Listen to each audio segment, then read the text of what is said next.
சீஷர்கள் பயங்கரமான புயல் காற்று அடிக்குது, காற்று பெரு வெள்ளம் அலை மோதுது.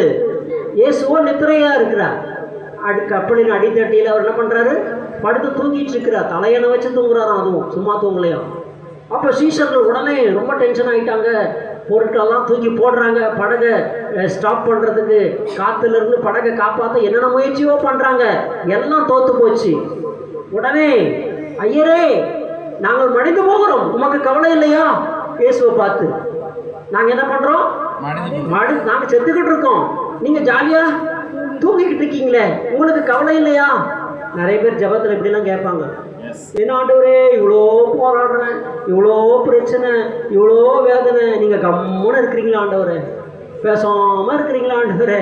பார்த்துக்கிட்டு எந்திரிச்சு நின்ன உடனே, அற்ப விசுவாசிகளே, ஏன் பயந்தீர்கள்? ஏன் அவிசுவாசப்பட்டீங்க? பாருங்க, அப்ப தேவன் ஆண்டவர் நம்ம கிட்ட எதிர்பார்க்க ஒரே ஒரு பிரதானமான கேரக்டர் என்ன தெரியுமா? விசுவாசம். ஹல்லேலூயா.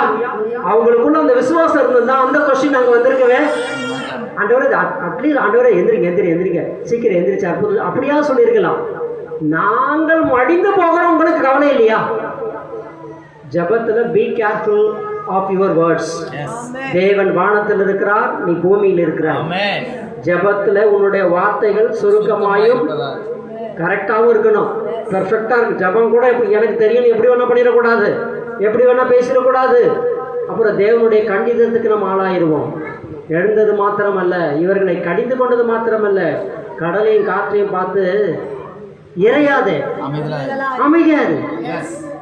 நம்ம குழந்தைங்க அழுதுச்சுன்னா சொல்லுவோம், ஏய் சத்தம் போடாத, காயமுடு அப்படின்ற மாதிரி இருக்குது.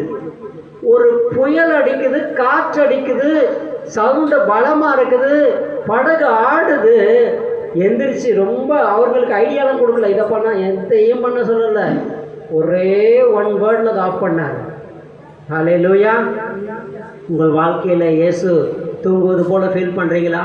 எனக்கு ஒரு ரிப்ளை வர மாட்டேங்குது, என் ஜபத்துக்கு பதில் வர மாட்டேங்குது, நானும் போராடி பார்த்துட்டேன், உபவாசம் பண்ணி பார்த்துட்டேன், காத்திருந்துட்டேன், ரொம்ப கவலையோடு இருக்கிறேன், ஆண்டவர் ஏதோ தூங்குற மாதிரி இருக்குது, ஆண்டவர் அமைதியாக இருக்கிற மாதிரி இருக்குது, என் விஷயத்தில் ஏன் அப்படி இருக்கிறாருன்னு எனக்கு தெரியல, என்னால் புரிந்து கொள்ள முடியல. அருமையானவர்களே, உங்கள் மனக்கண்கள் இன்னைக்கு திறக்கப்படட்டும். கர்த்தர் உங்களோட கூட தாங்க வந்துட்டு இருக்கிறாரு.